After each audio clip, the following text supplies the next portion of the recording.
So, praise God. Maraming salamat sa ating praise team at sa buhay ng bawat isa, no, na punto tayo dito.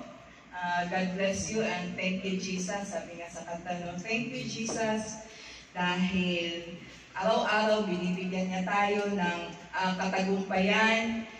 Tapat ang Diyos sa buhay natin sa araw-araw na ating kinakaharap, no? Amen? Tapat po ba ang Diyos? Amen. Amen. God is faithful. Amen. So, di ko nang papatagalin at wala nang patumpik-tumpik pa. Are we ready for the Word of God? Amen. Okay, let us enjoy the presence of the Almighty, no? So, the Word of God today, teka lang, good morning muna sa ating mga, Zoomliners, no? Mga walang galang lang po kasi excited ako kasi, mahaba na naman, mahaba kasi yung kanina eh. Nagmamadali ako eh.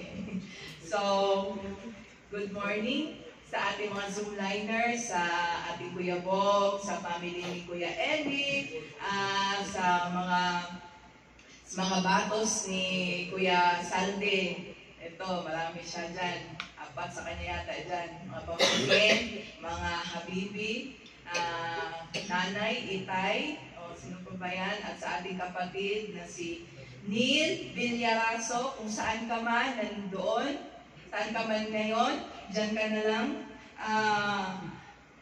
Okay na kami dito sa mag-ingat ka dyan, kung saan ka na. So, enjoy the presence. Are we ready for the Word of God? Amen. Amen! Amen! So, palakpakan nga po natin ang Diyos. Medyo konti tayo, pero ang salita ng Diyos ay buhay. Amen? Ang pamagatang ating salita ng Diyos na binigay sa akin is facing hardships. Yun na nga.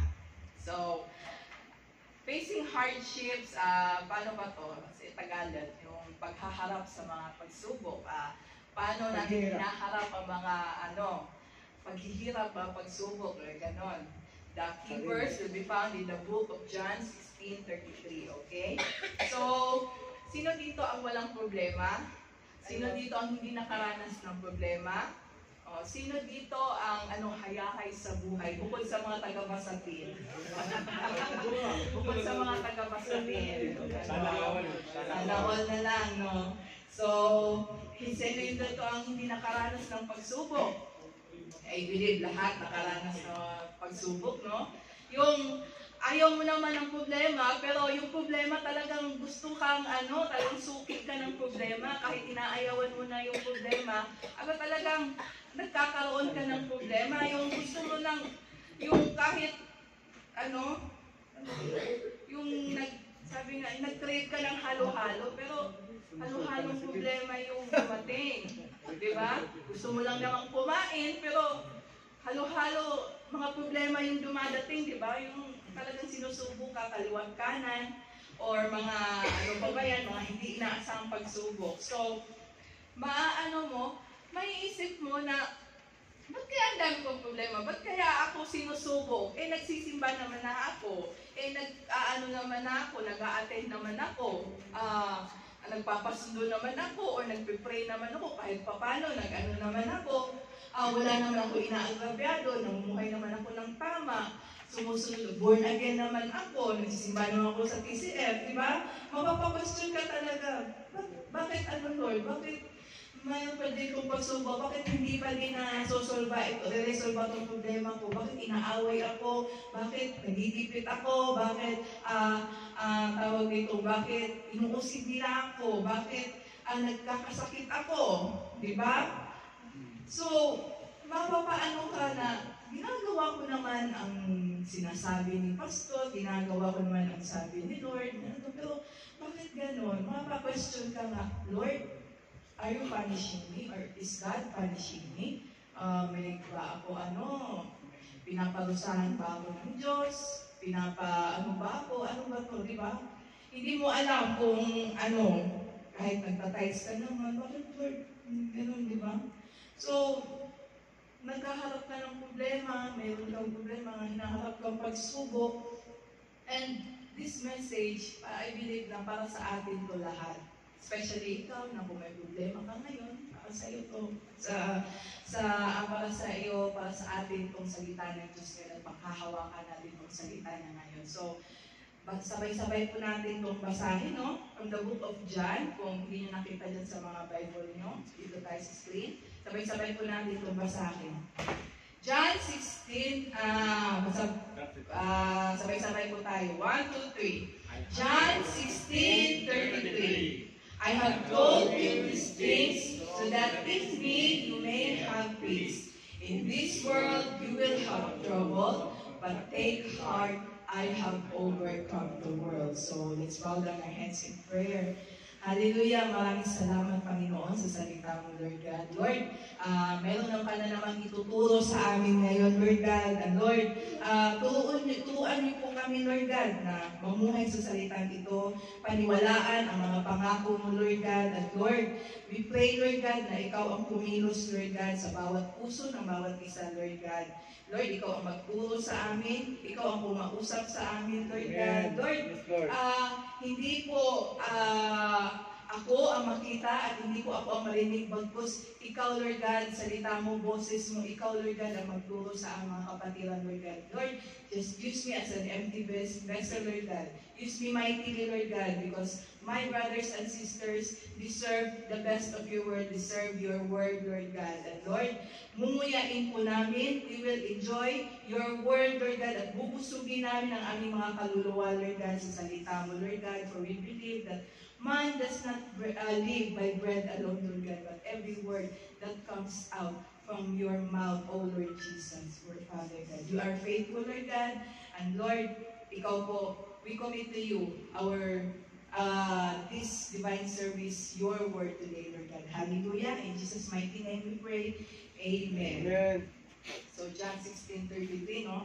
Sa verse na yan, meron tayong tatlong bagay na yan makikita. At ang tatlong bagay na yan, magsisimula sa tatlong letrang R. R, the 3 R of this verse. So, first is the reality. Second, response or reaction. The third is the reason. So, dito lang tayo iikot sa isang verse na ito. Ihimayin natin yan. Tatlong R, the reality, response, and the reason.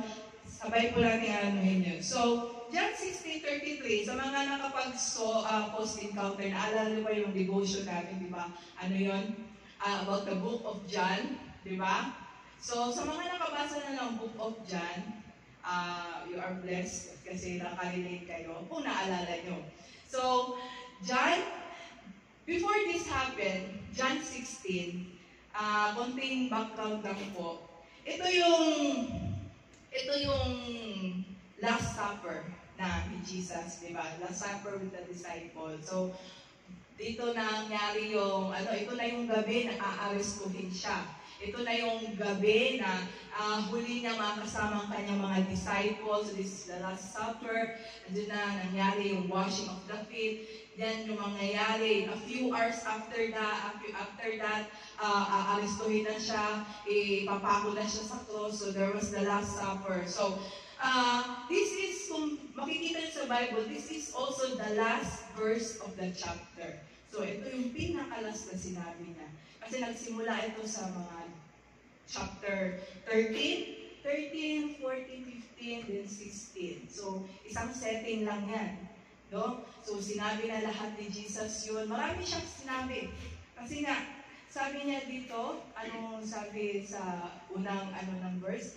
I have said these things to you. Diba? Ano yung mga sinabi niya? Yun yung mga habilin niya, yun yung mga reminders niya, yung mga pagtuturo niya, na mga sikreto niya, mga tinuro niya sa mga kanya mga disciple. Kung ano na yung mga tinuro niya about prayer, about communion, marami yun. So, hindi ko na marami siyang tinuro kasi last na last few moments na niya, last few hours bago siya arestuhin. So, marami siyang tinuro. At alam ni Lord na aarestuhin na siya at malapit na siya mamatay. Kaya, sinabi na niya lahat, mga sikreto niya, habilin niya sa kanyang mga disciples. So, sabi niya, I have said these things to you. Sinabi niya lahat. Sinabi ko yun sa Anong sabi sa ano? I have said. Sinabi ko ito lahat sa inyo. That in me, you may have peace. In me. So sa akin, meron kayong kapayapaan. Bakit sinabi ni Jesus yan? Kasi alam ni Jesus na pagkatapos nitong araw na ito, pagkatapos ng gabing ito, haharap ang mga disipulo sa mga kakaibang problema. Matatakot sila kasi uusugin sila kasi wala na si Jesus, di ba? Si Jesus lang yung leader nila, si Jesus lang yung inaasahan nila. And then, aarestuhin pa, mapapako sa so sila na lang maiiwan pa. So, ganun yun, matatakot sila. And then, sino dito sa atin ang hindi natakot minsan sa buhay natin? Diba? So, share na, may previous experience, the latest experience ko, huwag mo na kayong antukin. Konti lang tayo.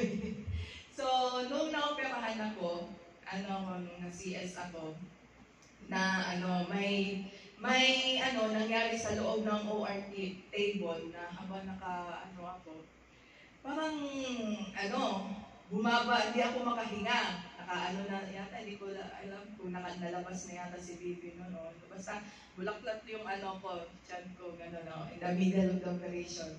Hindi ako makahinga, hindi ako makakilos. Kasi syempre, nasa anesthesia ako. Wala ko. Parang ginaganan yung dibdib ko, pero may ginagawa pa sila sa tiyan ko, alam ko, hindi ko lang alam kung ano.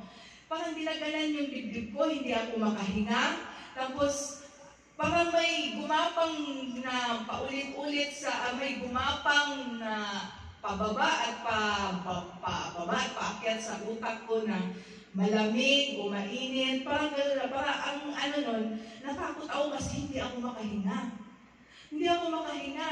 Parang sabi ko, anong nangyayari? Parang sabi ko, anong nangyayari? Ba't di ako makahinga? Parang tinagalan ng hollow block yung dibdib ko ba? Sabi ko, matay na yata ako dito pa sa kalagitnaan ng sisarian ko. Parang natakot ako nun. So, natakot talaga ako nun. Like, anong inisip ko? Inisip ko na, Lord, anong nangyayari si Bibi? Ganon. Lord, di ko man lang matirhan yung bahay namin. Baka iba yung ibahay doon. Baka iba yung ibahay. Di ko man lang di ko lang matirhan yung bahay namin. Kung dito, hanggang dito lang ako. Sabi ko. Yun, natakot ako. So, yun, ang ko is that okay lang matakot, pero don't stay there. Ang nangyari doon is parang pinikit ko na lang yung mata ko kasi hindi rin ako makapagsalita eh. Hindi ko rin masabi na masakit yung bibig ko, hindi ako makahinga. Pero alam ko na na-alerto sila kasi parang ang alam ko may tinurok sila na sa gamot sa akin na para tumaas yung bibig ko kasi nag-drop pala yung bibig ko. Ganon. So, kumalma ako. Nagdasal ako na, Lord, kung ano man ang di, at least punta akong langit, bahala lang. So, there's the peace, the peace na kahit pa, nasa gitna ka ng pagsubok, but when you turn to God, you have peace when you pray to God. And then, kapag ka nasa pagsubok ka ganun, di ba, hindi mo naman masasabi agad na automatic na faith yung lalabas di ba, na, binuhay si Lazarus nga, binuhay ni Lord, ito pa kaya, di ba? Parang, walang ganun ba na hindi ka natakot na, faith agad. Fear muna, di ba? You will fear first, di ba? Hindi mo masasabi na agad na yung faith ang lumabas, di ba? So, ganun din sa mga pagsubok na kinakaharap natin. Kapag may problema ka, di ba? Nag-aalala ka. Unang pagka na-encounter mo yung problema, pag nalaman ng problema, syempre matatakot ka. Minsan mag-aalala ka. But, sabi nga ni Jesus, in me, you have peace. So, peace. What is this peace? Sabi nga, shalom. Ano ibig sabihin ng peace? Completeness. Buo ka. Kumpleto ka, perfect, wellness, nothing is broken, everything is good, everything is working well, walang sakit, kumpleto ka, di ba? You have peace. Walang kulang sa iyo, walang you have the comfort, di ba? So, sa verse na ito, si Jesus madali lang kausap. Sabi niya, in me, you have peace. May dalawang options lang dito. In me, kay Jesus, you have peace. In this world, outside Jesus, kung dito, hindi ka kay Jesus, kung gusto mo talaga sa mga kamundo, ang sabi dito, you will have trouble. So, Jesus, madali kausap si Lord dito eh. Madali kausap naman talaga ang Diyos, di ba? Dito, A, sabi ni Jesus, A, dito ka sa akin, magkakaroon ka ng kapayapaan. Or B, doon ka sa mundo, labas ka sa akin, magkakaroon ka ng problema, suliranin. So, saan ang pipiliin mo? Di ba? Saan ang pipiliin mo? Kapayapaan o problema? Siyempre, world peace. Peace. Kasi, di ba? World peace ang pipiliin mo. Yung gusto mo talaga, pero kung ayaw mo kay Jesus, yung gusto mo talaga magpakasasa sa kasalanan mo, nasa sa'yo yan. Wala kang talagang contentment, wala kang peace. So, ganyan lang yung illustration niya. Nasa loob ka ng peace ni Christ, peace ni Jesus, i-surrender mo sa Kanya yung trabaho mo, yung family mo, yung mga relationship mo, yung pagsasama nyo, yung trabaho mo, finances mo, yung mga anak mo. Jesus promised peace, kapayapaan. Pero kung lalabas ka dyan sa peace ni Christ, nandyan yung depression, nandyan yung may problema, nandyan yung kahirapan, nandyan yung kaguluhan yung mag-asawa, nandyan yung ma-burn out ka, depression, mga ganon, mga negative. Pag nasa labas ka ng peace ni Jesus, okay?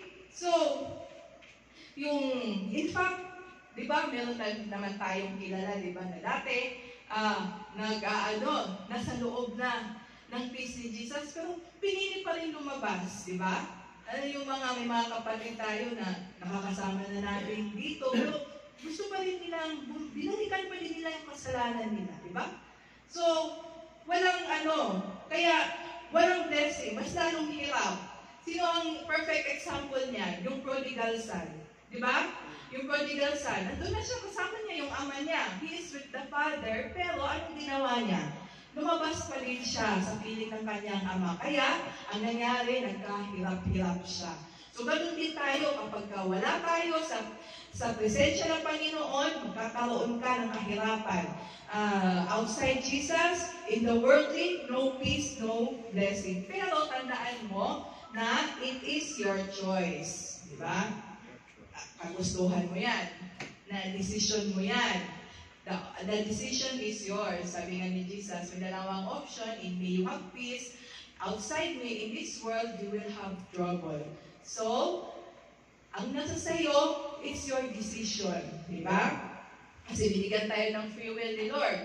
Nasa sa'yo yan. What you like to choose. So, in Jesus, if your family, your finances, your children, put it under the care of Jesus. Pag iaano mo sa Kanya, itataas mo sa Kanya, ipagkakatiwala mo kay Jesus, God will take care of it. So, pag nasa mundo ka, yung mga pag nasa mundo ka, you will have, in this world, you will have trouble.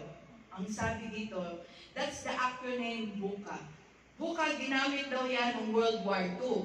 World War II. So, acronym yan. Ano ba yung BUCA? Sabi dito, B, volatility, U, uncertainty, complexity, ambiguity. So, lahat yan, mga negative yan, mga walang sure, unpredictable, parang hindi mo na alam, limited knowledge, uncertainty, di ba? Complexity, yung komplikado. Ganyan ang mundo, BUCA, ambiguity, like ang sitwasyon na walang kasiguraduhan. Lahat naman dito sa mundo walang kasiguraduhan at walang permanente, di ba? Kaya yan ang sinasabi BUCA. Kaya tulad nung nagka-COVID, di ba? Sino mag-aakala? Madami mga pangyayari, madami mga pagbabago at nahirapan tayo. Di ba? Kahit pera mo walang magawa nung COVID, di ba? May pera ka pero hindi ka naman makalabas. May pera ka, hindi ka ma-admit, di ba? Walang kasiguraduhan dito sa mundo. Yun ang point doon. Walang kasiguraduhan dito sa mundo. Magkakaroon ka pa ng problema. So, nung naging Kristiyano ka, anong ine-expect mo? So, sabi nga, nung naging Kristiyano ka, huwag kang mag-expect na hayahay yung buhay mo. Diba? In fact, ang buhay Kristiyano ay puno ng pagsubok. Amen po ba? Amen. Amen. Palakas ng amen. Totoo yan.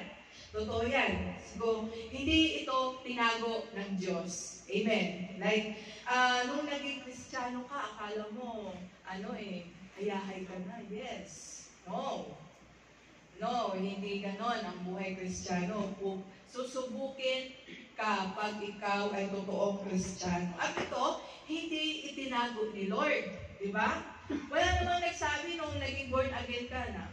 No, ano ka na, nagsisiba ka na, tinanggap mo na si Jesus. Bayad na lahat ng utang mo.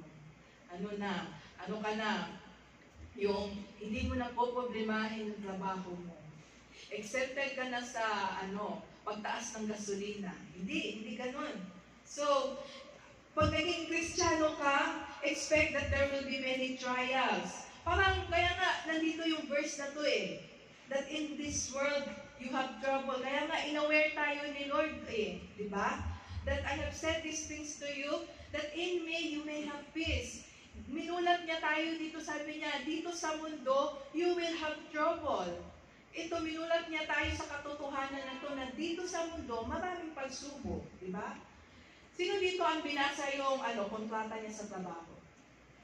Kontrata niya sa trabaho. Binasa mo ba yung kontrata mo sa trabaho? Tapos nung nilipat ka lang ibang branch, nagagalit ka. Kasi, hindi mo binasa na andun sa pwede ka palang ilipat sa ibang branch. Nilipat-lipat kasi karapatan yun ng employer. Kaya yung nangyari sa akin, nilipat ako sa ibang branch. Nilipat ako sa ibang branch, nagreklamo pa ako sa model. Hinarapan ako ng kontrata ko. Nandito pala to, sabi niya. Sabi nga ng Saudi, kami nga, kahit ilipat kami sa, wala kami magawa kasi pinirmahan namin Kaya dapat, hindi pala natin binasa, hindi natin inintindi. Kaya importante na intindihin natin na ang salita ng Diyos. Diba? Intindihin at alamin natin ang salita ng Diyos. Diba? Sino dito ang nag-download? Nag-download ng app? Any app sa online. Diba? Nag-download ka ng anong latest na app? Nag-download ka ng Facebook or ano ba yun? Instagram o Twitter. Bago mo siya na-install o bago mo ma-open, meron doon sinabi, di ba, marami maliliit na letra. Tapos sa last dulo, may maliit na box. Ang sabi doon, Agree. I agree. Yun lang, di ba? Sino dito ang nagbasa nun? Agree lang. Agree lang. Oo, totoo yan. Totoo yan. Sino nga nagbasa ng mga kaliliit yung terms and agreements? Sumunod sabi doon, ayun ko nga, basahin ko. Diba? Tapos may maliit na checks box. Yun lang hanapin mo sa pinakadulo. Check. Agree. Diba? Hindi mo binasa. Hindi mo inintindi. Tapos doon pala, ihahack pala yung mo. May access pala doon sa gallery mo. Diba? So, ganun tayo. Check ka agad. Yes lang yes, hindi mo natin iniintindi. Diba? Hindi natin iniintindi, hindi natin inaalam. Kaya nung nagkaroon ka ng problema, nung nagkaroon ka ng pagsubok, nagtatampo ka na Lord, hindi ka na nag-a-attend. Nung nagkaroon ka ng konting issue, nagtatampo ka na. Ayaw mo na mag-attend. Nag-let the group ka na. Allah ka, may kilala akong ganyan. Okay lang mag-report lang mag-block. Okay lang yan. At least Masama, nagbablock okay lang yan. At least magalang naman. Nagpaalam. Okay, so, ganun, di ba? Hindi natin inaalam. Pag may konting pagsubok, ayaw na. Di ba? Binalikan yung kasalanan. Ganun din naman pala itong born again na to dito na lang ako. Ganun pala Hindi naman problema, di ba? Pero, anong problema ito na sinasabi dito? Ang problema na ito, hindi yung mga problema dahil sa kalukuhan mo. Ang problema na tinutukoy dito is problema as the result of following Christ. Pero yung problema na gawa sa kalukuhan mo, hindi yung kasali dito. Yung utang ka ng utang, kasi nagastos ka ng gastos, natural talaga, may hirapan ka kasi, kalokohan mo yan.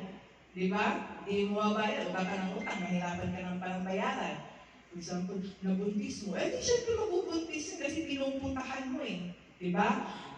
Di ba? Ganon yung mga napatubol ako. Di syempre, mapapatubol ka kasi hindi mo kilala yung mga kinakasalan mo yun yung mga yung mga tobol na kalukuhan. Iba yun, hindi yun ang titukoy dito na tobol.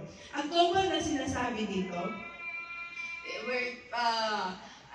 the fact, ang sabi nga sa ibang term, sa ibang version, tribulation, di ba? In this world, you will have tribulation. Ano yung tribulation? Parehas lang ito, mas malala yung Tribulation is you are pressed, talagang pinipersecute ka sa lahat ng aspeto on every side. In this world, you will have trouble, you will have tribulation. Anong trouble na sinasabi dito? The result of following Christ. Sabi nga sa Tagalog dito, sa John 16:2, kayo'y palalayasin nila sa mga sinagoga.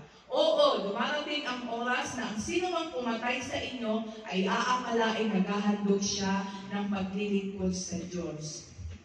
Ibig sabihin, persecution. The persecution na dahil sumunod ka sa Panginoon.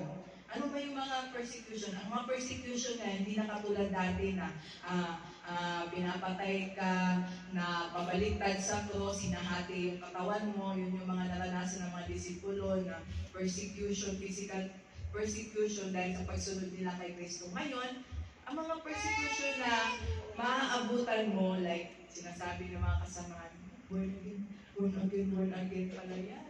Ikaw pala dito yung kasama na si Hallelujah, Hallelujah, alive, alive. Ganon, di ba?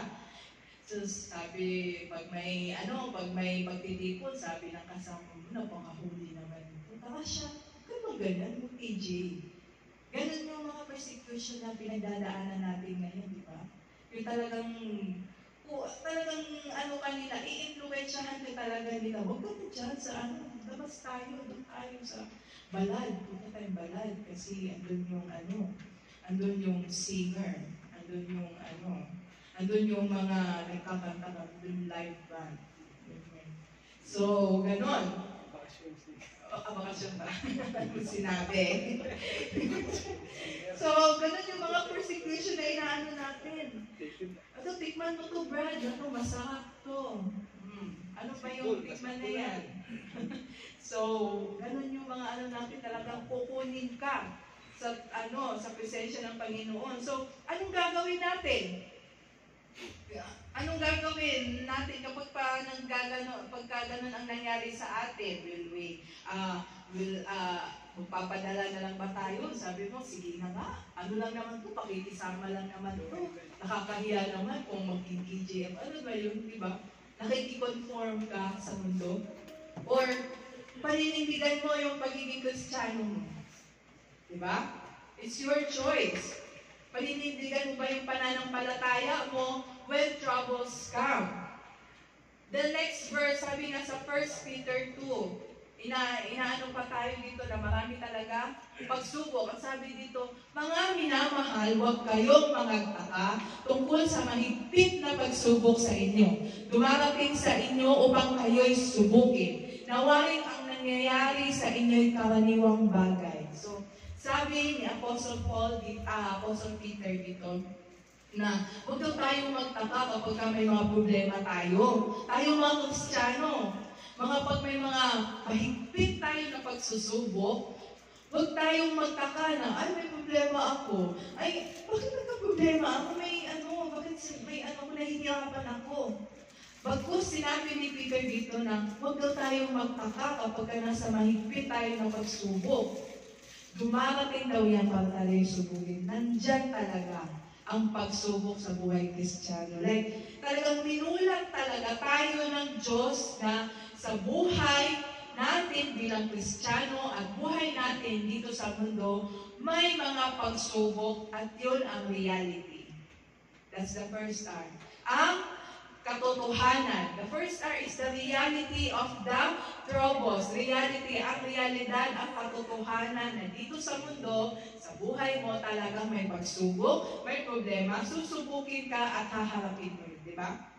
So no one is exempted. Like, ba't ako nagkasakit, di ba?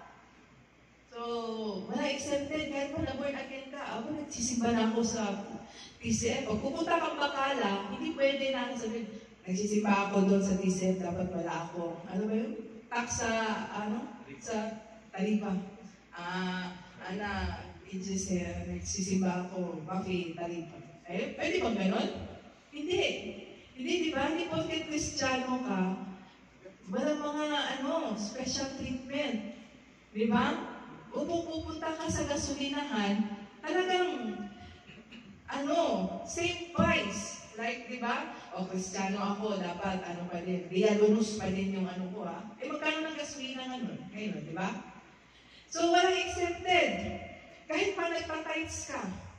Di ba? O, ba't ako ngayon? Ba't walang pera ngayon? Ba't naputulan kami ng tubig? Ba't naputulan ng kuryente? Nagpa-tights kami doon Diba? So, no one is exempted. At yun ang realidad ng buhay na Kristiyano. Uusugin ka, minsan aawayin ka pa. Susubukin ka, at yun ang katotohanan. Diba? So, kung yan ang katotohanan, na talagang may problema dito sa mundo, anong gagawin natin? What is our response? The second R of the verse. Second R. The first is the reality. The reality of trouble, what should be our response? So, anong reaction, response natin? Anong sabi doon sa verse? Sino makakahula? The next verse. The next part of the verse? Take heart. Take courage. Sabi ka. Take courage. Take heart. Lumaban ka. Lumaban ka. Kailangan mong tumayo. Kailangan mong harapin ang pagsubok na yan. Kailangan mong lumaban. Take heart, take courage. Diba? Kung kukumplituhin na natin sa verse, I have said these things to you, that in me, you may have peace. In the world, you will have trouble. Ang response natin, ang gagawin natin, take heart. Take courage. Like, sino dito ang naoperahan na bukod sa akin? Ay, naoperahan sa? Anong unang pinapagawa sa'yo ng doktor? Pag naoperahan ka? Ha? Bukod sa pag-ilis. Oh. So, nung naoperahan, ang unang pinapagawa sa'yo ng doktor after mo maoperahan, pinapatayo ka. Pinapatayo ka talaga. Pinapaano ka? Baka kasi sinicheck kasi ng doktor, baka may naiwan na gaso sa loob, baka may naiwan pa na gunting, baka may naiwan pa bimpo doon, sa loob. Sa akin meron. Pero talaga, inoperahan ako ng alas 3, mga alas 4 o mga madaling araw ng doon, alas 3 ng hapon, o after 24 hours. Kailangan, nagpiling ang doktor doon na kailangan ka ng tumayo. Sakit mo. Talaga masakit. Kasi binulat-lat yung mo wala nang anesthesia nun Masakit yun. Kaya, masakit yun. Ayaw ko, yung unang ayaw ko tumayo kasi talagang ayaw ko. Ramdam ko pa yung tahi Tapos patatayuin ka. Pero bakit ganun ang sabi? Kasi kailangan daw yun para gumaling ka. Kailangan para sa healing process mo mas mabilis kang gumaling, mag-circulate yung dugo, mag-promote ng blood circulation. Pero yun talaga. Kailangan yun na tumayo ka, gumalaw ka, para gumaling ka. So, ganun din sa atin na buhay Kristiyano. Kahit gaano kalaking pagsubok, kahit gaano kalaking problema, kailangan mong harapin, kailangan mong labanan, because sabi nga nyo, take heart.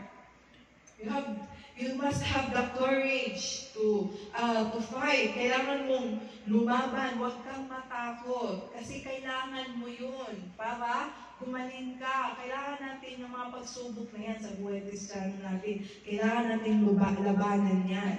Diba? So, sabi ko nga kanina, paano yung iba yung sa ibang may mga ibang Kristiyano, may ibang kakilala tayo na pag may problemang dumating, anong ginagawa? Gano'n din naman pala, nag-born again ako nito, gano'n din naman nag-born again ako, nagkapo si Jesus, pala naman pala, may problema pa din naman ako, nagkapatong-patong pa. Sige, inom na nga lang ako. Balik na nga lang ako dun sa mga tropa ko. Masaya pa dun eh. Diba? So, ang tawag doon is, ganitong illustration, you conform. Yung talagang nakikibagay ka na, binalikan mo na lang. Ayoko kayang pagtawanan ako ng mga kasama ko. Kaya kahit hindi mo, lahat sila nagka-jowa na, ikaw lang ang single, pinagtatawanan ka na. Kaya naghanap ka din kahit hindi kayo bagay. Kahit ayaw mo pa. Kasi ayaw mo binubuli ka, di ba? Kaya nag-conform ka. Natatakot ka na mabuli, na ma-pressure. Kaya, nakiayon ka na lang, conform. Ito namang second term, yung cower. Dumating yung problema, it's either nakiayon ka lang sa mundo, yung nag-cower ka is, ayaw mo dyan. Sila lang naman yan, born again naman. Born again yan, huwag tayo dyan. Parang wala kang hugas kamay ka, wala kang pakialam. Diba? Hindi naman tayo Christian. Ayaw mo dyan. Or, when troubles come, will you take courage? What courage? Like, you take heart. You take stand. Ano ba itong take courage, take stand? Kilala po ba natin si Shadrach, Meshach, and Abednego? Diba? Shadrach, Meshach, and Abednego. The perfect illustration of courage. Like, gusto ng hari na magsamba kayo sa Diyosan na to o sambahin niyo ako. Pero ayaw nila kasi doon talaga sila kay God. Doon talaga sila kay God. Ayaw nila magsimba sa ibang Diyos. Kaya, ipapatapo na sila. Ipapatapo na sila. Sabi, hindi sila natakot. Hindi sila nag-conform. Hindi sila pumayag sa gusto ng hari. Sabi niya, if we are thrown into the blazing furnace, okay lang. Okay lang kahit sunugin kami. Kasi ililigtas kami ng Diyos namin. Pero kahit na hindi kami iligtas, it's okay. Diba? Sabi nga dito, even if He does not, ayaw pa rin namin sumamba sa Diyos mo. Diba? Yun ang totoong courage. Even if it does not, diba? Yun ang totoong tapang na hinahanap sa atin. Kahit sunugin na tayo, kahit sunugin na tayo ng mga problema, balik-balik na tayo ng problema, pero you take stand. Paninindigan mo pa rin yung pananampalataya mo. Amen? Like Shadrach, Meshach, and Abednego. Like, to surrender to His will. Like, Lord, di ko maintindihan ng pangyayari na sa buhay ko. Hindi ko maintindihan kung anong mga susunod na pangyayari. Pero, I surrender to Your will. Lord, bahala ka na. Di ba? It takes that kind of courage. Yan ang totoong tapang. Kasi, kung sa'yo lang, gagawa ka ng mahihirapan ka, gumawa ng sarili mong paraan. Di ba? Kailangan mo ng tapang at lakas ng loob sa pagsunod ng kalooban ng Diyos. Totoo po ba yan? Amen. Amen. Diba? Kalooban ng Diyos. Sabi nga, in me, you have peace. Pero kung ayaw mo kay Jesus, you'll have trouble. Diba? Kung doon ka talaga sa sarili mong kagustuhan, then magkakaproblema ka. Like, ano po ba yung mga hindi natin, mga sinuko pa kay Lord sa buhay natin? Yung pera natin, yung mga anak natin, yung pamilya natin, nahihirapan ka ba sa kanila? Hindi mo ba sila napapasunod? O yung marami ba tayong pinagkaanuhan? Marami ba tayong pinagkagastusan? Parang sa huli sa katapusan, parang lubog pa din tayo sa utang. Baka hindi ko pa sinuko kay Lord yan. Di ba? Kasi pag na kay Lord na yan, nasa peace in Christ na yan, secured na yan, di ba? Ano yan? Hindi mo ba masuko yung bisyo mo, yung pera mo, yung family issues, yung trabaho mo? So, better to surrender it to the Lord para magkaroon ka ng kapayapaan. Baka ayaw mo talagang isuko o ayaw mong bitawan. Lord, mahal ko talaga siya. Kahit alam mong hindi lang ikaw yung jowa niya. O kahit alam mong hindi lang talaga ikaw ang totoo. Talagang mabubroken ka. Talagang problema yan. Sabi mga tingin si Jeff, Oo. piling sa akin. Ano ba yan? So, God is saying to us today, take courage, take heart, diba? Umuwi na nga ng Pinas. No? Take courage, take heart, tumaban ka, maging matapang ka. Hindi mo tayo iniwan ni Lord na isa di ba? Amen. Sa mga pagsubok na to, hindi tayo iiwan ni Lord. Kompletos regalos tayo, di ba? We have the armor of God, di ba? Familiar sila dito, sila tatay, di ba? We have the armor of God, the belt of truth, the sword of the Spirit, feet of peace, helmet of salvation, breast of righteousness, shield of faith. Yan ang mga gagamitin natin kapag nasa panahon tayo ng pagsubok. Yan ang mga binigay sa atin ni Lord, di ba? Kompleto patatas yan, di ba? Amen. Sa lahat yan ng yan ang mga binigay sa atin ni Lord.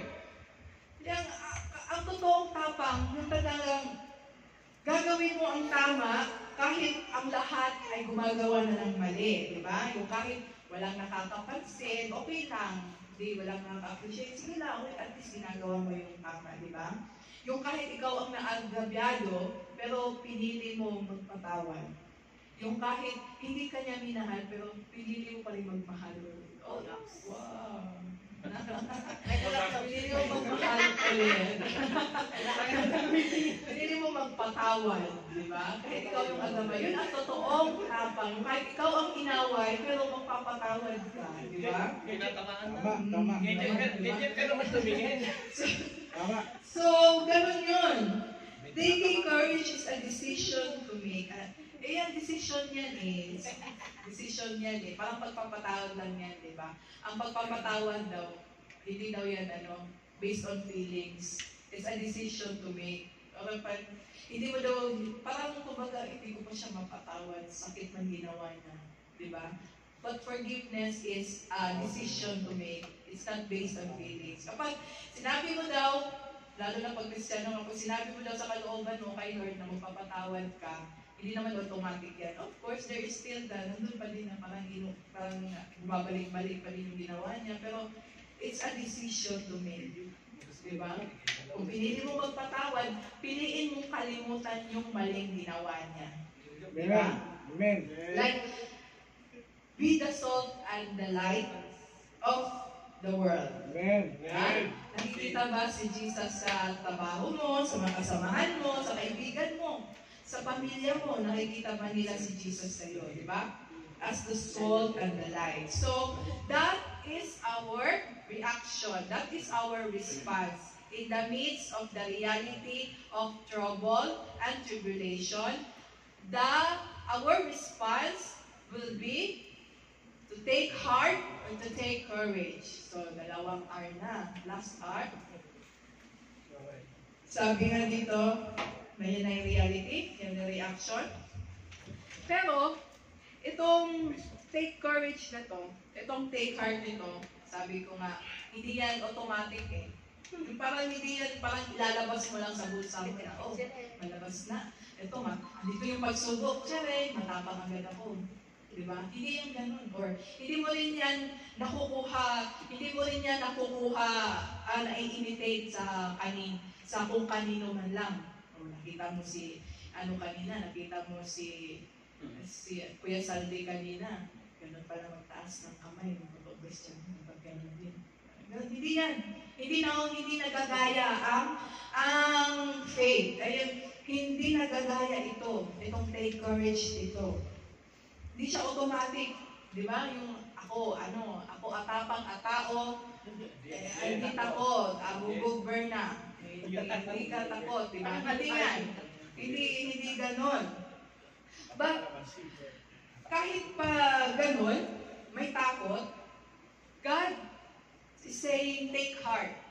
Parang confidence si God nagsabi. Si God nagsabi nito lumaban ka, magniwala ka, take courage, maging matapang ka, take heart. Si God nagsabi. Bakit niya nasabi? Confidence si Lord na nagsabi ng ganyan. Take heart. What is the reason of the Lord?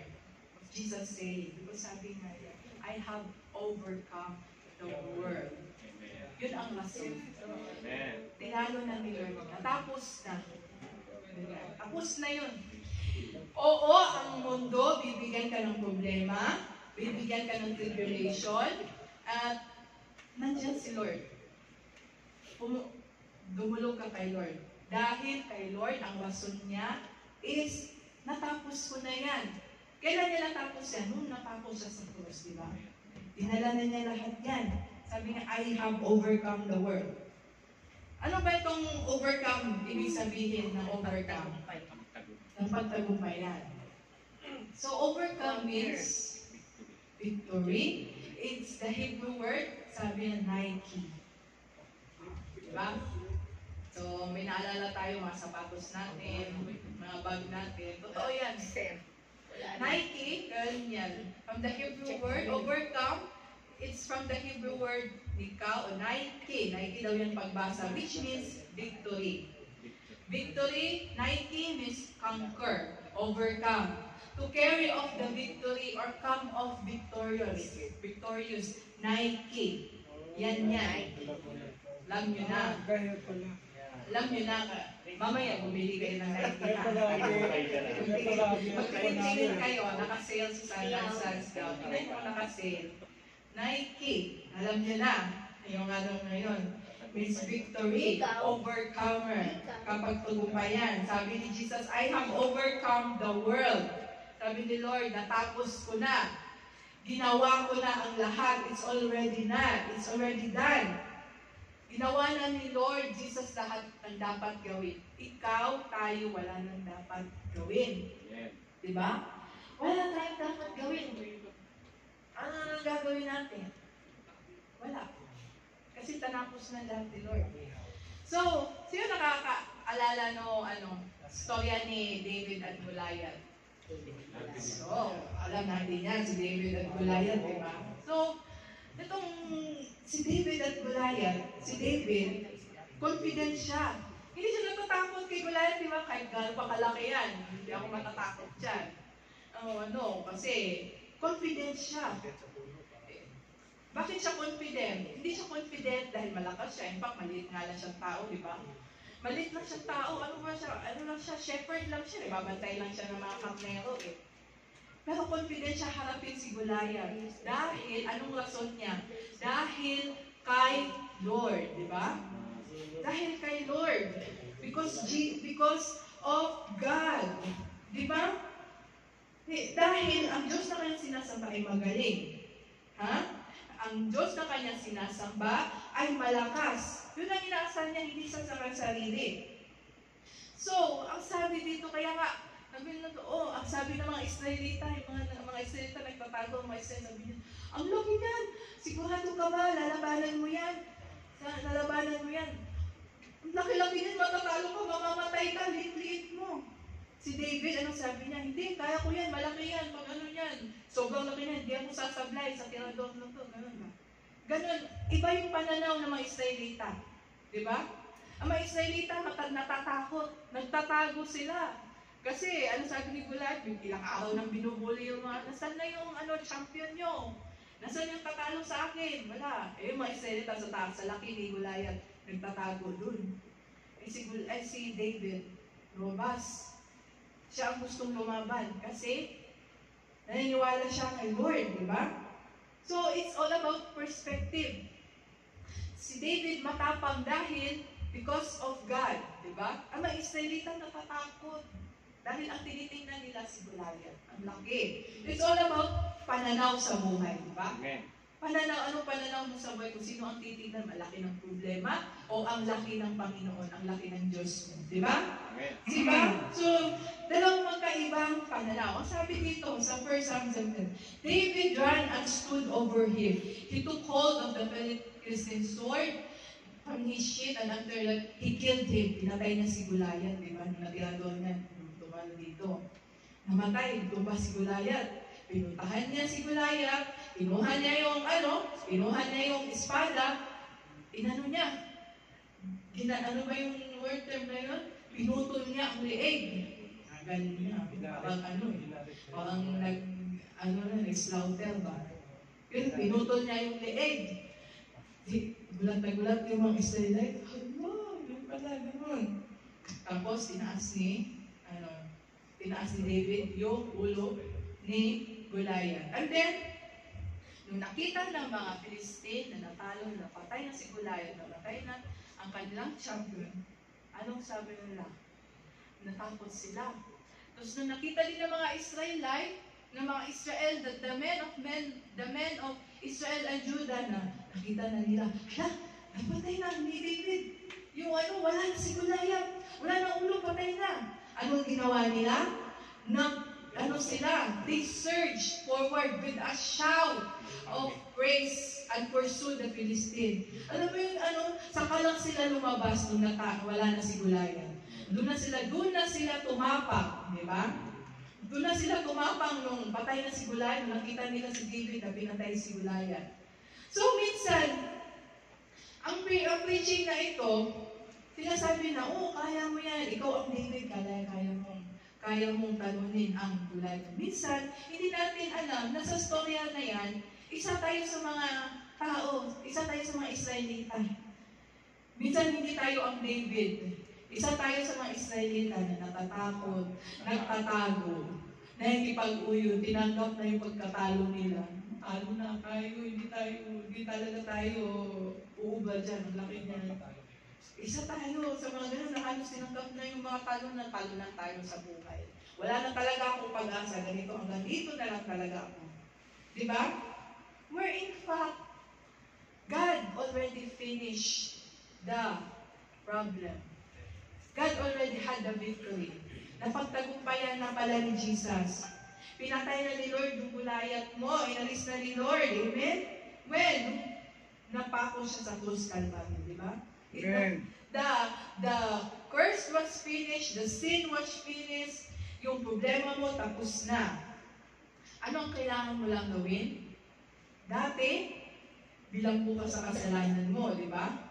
Sa loob ka ng kasalanan mo, nung hindi ka pa na born again, we are bound to hell. Nasa nasa preso ka. Pero, nung tinanggap mo si Jesus, and Jesus won it all, nung si Jesus namatay sa Cruz Calvario, He already had the victory. Nung tinanggap mo si Jesus, the door is open for you. Parang, pinalaya ka na ni Jesus. Di ba? Ano ang gagawin mo na lang? Lahat ng opportunity nandyan na. The door was open for you. Parang binuksan na niya yung pintuan. Ano na lang ang kailangan mong gawin? Ang kailangan mo lang gawin, lumabas. Di ba? Kailangan mo lang lumabas sa sitwasyon mo. Di ba? Dati bilanggo ka sa kasalanan, pero nung pinako si Jesus sa cross, malaya ka na. Malaya ka, totoo yan. Pinalaya ka na. Binuksan na niya yung pintuan. Ang kailangan mo lang gawin, lumabas. Lumabas ka sa kasalanan na yan. Kailangan mo lang lumabas sa maling gawain na yan, lumabas ka sa maling relasyon na yan, kailangan mo lang lumabas sa mga paghihirap na yan, yung mga nagpapahirap sa iyo, kailangan mo lang lumabas na yan, sa mga maling gawain na yan. Kaya mo yan. Kaya mo yan. Bakit? Dahil anak ka ng Diyos. Di ba? Amen. Tapat ang Diyos. Di ba? Kailangan mong lumabas sa buhay na nagpapahirap sa iyo. Di ba? Amen. Amen? Panghawakan mo ang salita ng Diyos. Di ba? Ano, kailangan mo lang gamitin ang armor of God. Kailangan mo lang gamitin ang salita ng Diyos. Simulan mong lumaban. Amen? Amen. Mamuhay ka ng tama. Di ba? At panghawakan ang salita ng Diyos. Yun ang totoo. Yeah? Mamuhay ka sa salita ng Diyos, panghawakan mo ang pangako niya, at huwag kang matakot. Sigurado bang kaya ko ito? Baka mawalan ako ng baka hindi ko kaya, babalik ko, marupok ako Narupok ako, hindi ko kaya. Pero gano'n, Baka ano, baka mawalan ako, maghirap ako, hindi ko kayang bitawan yung anak ko. Nahihilig ako kapag hindi ako nakakabisyo. Ganun lang. Hindi, kaya mo yan. Amen? God is faithful. Amen? God is faithful, di ba? Amen. Tayo, we are faithless. Tayo natatakot, tayo minsan di tayo naniniwala. Minsan tayo, gano'n. But God is faithful. It is not a question, but it is a statement. Sabi ng Biblia, God is faithful. Hindi po natin yan inidebate kasi yun ang sabi ng Biblia. Yun sabi ng, yun si Lord. Yun ang salita ng Diyos. God is faithful. Tapat po ang Diyos. Amen? Amen. Tapat po ang Diyos. Kahit tayo hindi tapat sa Kanya, pero ang Diyos tapat sa atin. Tapat siya sa Kanyang salita. Tapat siya sa mga pangako niya. Amen. At tayo ay mananagumpay. We are an overcomer. Kailangan mong lumabas sa mga sitwasyon na nagpapahirap sa iyo. Kailangan mong lumabas sa kasalanan na yan. Amen. Panghawakan mo ang salita ng Diyos. Di ba? Amen. You are an overcomer. Mananagumpay ka Yes. of what Jesus done on the cross. The last verses. The book of John, 1 John 5:4. For everyone who has been born of God overcomes the world. Diba? So, kung ikaw, anak ka ng Diyos, you are an overcomer. Kung ikaw, anak ka ng Diyos, naniniwala ka sa Diyos, mananagumpay ka. Amen? In the next, sabi dito, and this is the victory that has overcome the world. Yung pananampalataya daw natin sa Kanya. So, sabi dito, who is it that overcomes the world except the one who believes that Jesus is the Son of God? Diba? Sino daw yung mga mananagumpay? Yung mga naniniwala na si Jesus ay anak ng Diyos. Diba? Amen. Diba? Sabi dito, he who believes that Jesus is the Son of God. So, ikaw ay mananagumpay kung ikaw ay naniniwala kay Jesus Christ, na siya ay anak ng Diyos. Ikaw ay mananagumpay kung ikaw ay may relasyon sa ating Jesu Cristo. You are an overcomer. Amen? Amen. So, hanggang doon lang po ang salita ng Diyos. Amen? So, let us bow down our heads in prayer. Hallelujah. Lord, maraming salamat, Lord God, sa mga pangako mo, Lord God, sa mga tinuro mo sa amin, Father God. Thank you, Lord God, for the promise of victory once again, Lord God. Lord, salamat, Lord God, sa iyong salita, Lord God, na Lord, naging encouragement sa amin, Lord God. Hindi lamang naging encouragement, kundi nagiging reminder sa amin, Lord God, na, Lord, ikaw po ay tapat. Lord, wala na po kaming kailangan gawin. Lord, tulungan niyo po kami, Lord God, na panghawakan, Lord God, ang mga salita mo, Lord God. Tulungan niyo po kami, Lord God, na lumabas, Lord God, sa sitwasyon na kung saan nahihirapan kami, Lord God. Sa sitwasyon na kung saan alam namin mali, Lord God, pero hindi namin kaya, Lord God. Wala kaming alam, Lord God, na mali ang aming ginagawa, Lord God. Lord, imulat niyo po kami, Lord God. Lord, turuan niyo po kami, Lord God, sa araw-araw, Lord God. Huwag niyo po kami iwanan, Lord God, sa araw-araw na aming pamumuhay, Lord God. I pray, Lord God, that my brothers and sisters, Lord God, will have your blessing, Lord God. Lord God, i-bless niyo po sila, Lord God. Lord, ang iyong salita po, Lord God, ay buhay, Lord God. Lord, ang iyong salita, Lord God, ay mamuhay, Lord God, sa kanilang mga puso, Lord God. At Lord, ikaw po ang nakakaalam, Lord God, kung ano ang mga dinidesire nila, Lord God, na aking mga kapatid, Lord God. Ikaw po ang nakakaalam, Lord God, kung anong nagpapahirap sa kanila, Lord God, palayain niyo po sila, Lord God. Lord God, kung ano ang kanilang dinidesire, Lord God, may it be, Lord God, in the finances, Lord God, sa pamilya, Lord God, sa mga relasyon nila, Lord God, sa trabaho, Lord God. Lord, ikaw ang higit na mas nakakaalam, Lord God. So I pray, Lord God, bigyan niyo po silang pabor. I pray for the favor, uncommon favor, Lord God, para sa kanilang buhay, Lord God. And Lord, please protect them, Lord God. Together with their families sa Pilipinas, Lord God. Protect them, Lord God. Keep them safe, Lord God, and give them, Lord God, good health na, Lord God. Ilayo niyo po sila sa anumang sakuna, sa mga sakit, Lord God. Lord, ikaw po ang aming Diyos na buhay, Lord God. At ikaw po ay tapat sa iyong mga salita at pangako. So Lord God, maraming salamat sa iyong tinuro ngayon, Lord God.